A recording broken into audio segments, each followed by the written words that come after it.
Alright, so we're putting the upper control arms that we got from Advance Auto. They are made of aluminum, not steel. But that should be fine. Do note that these do have a grease insert, so make sure you fill them with grease before you use them. If you don't, you will cause, unrepairable damage to that ball joint in the first few miles very, very quickly. So, as you can see, some minor rust had started to form on the parts due to the time that it's taken to get different parts in from the store that we bought some of the parts from that we noticed in the previous video. But I'm not gonna say that company name right now, because in case we they make it right by covering the expense, I'm not gonna trash talk them. So just gonna leave it at that for right now until we figure out what they're gonna do. But we're also gonna be putting some anti-seize on this knuckle right here, and as well as the new brake caliper. So if we ever have to remove the parts again, they come off a lot easier, unlike you saw us trying to remove them before, having to use heat and everything else. And I'll show you what that looks like real quick, and then I gotta pause the video and get back to getting this truck back together. Give me a different size wrench, because it's too big. Alright, this is an anti-seize, and basically put it on the surfaces that could freeze up and be hard to get off, and it will literally make your life easy. Now, I have no idea why, but whenever you open it, somehow it always ends up everywhere. So when you're using it, just try to be careful that you don't get it on you, because yeah, it's a mess. But yeah, it's real self-explanatory. I like to just give it a quick mix, because sometimes it does separate out a little.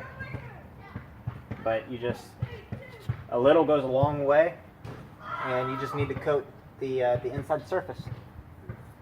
And this stuff will allow you to take it off in a year from now, or 10 years from now, as if you just put it on. So you just lightly coat the surface that can freeze up.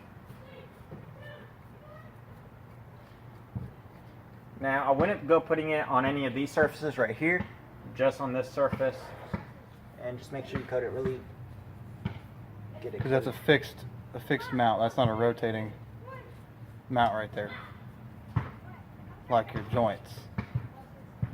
And once we get this bolted on, we're also gonna do this, put this stuff on the same surface right here, so that the rotor will come off easy, and all that. But I don't recommend putting it in here. I do not recommend putting it on threads, though. Yeah, no. Don't do it. You don't want your threads to come back off. Just fixed mount mating surfaces, metal on metal. So now at the best part of any build, putting parts back on. I don't know what I'm going to say. I'm just screwing this on. Alright, doing this is pretty easy. You just run that jam nut all the way on, and then you just screw that on. You put the steering wheel almost as dead center as you can. You're still going to have to get a front end alignment to get it all right. But you basically just line that up to where it looks. Check it from down. Is that pretty straight? Yep. From the front. Looks pretty straight to me. And then you just kind of hold it up. Make sure your joint is straight and not turned. And then, not far enough. Give it another turn. Still not far enough. Another turn. A little more. Almost. I have to put a jam nut on just a hair more.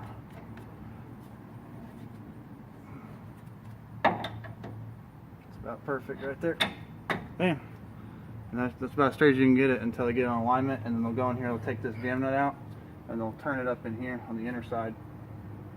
So, yep. Alright, cool deal.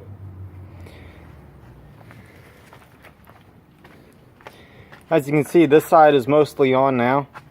I'm about to finish tightening everything up, and then we're going to be putting the brakes on to hold the rotor still, so all these nuts right here can be tightened down really well.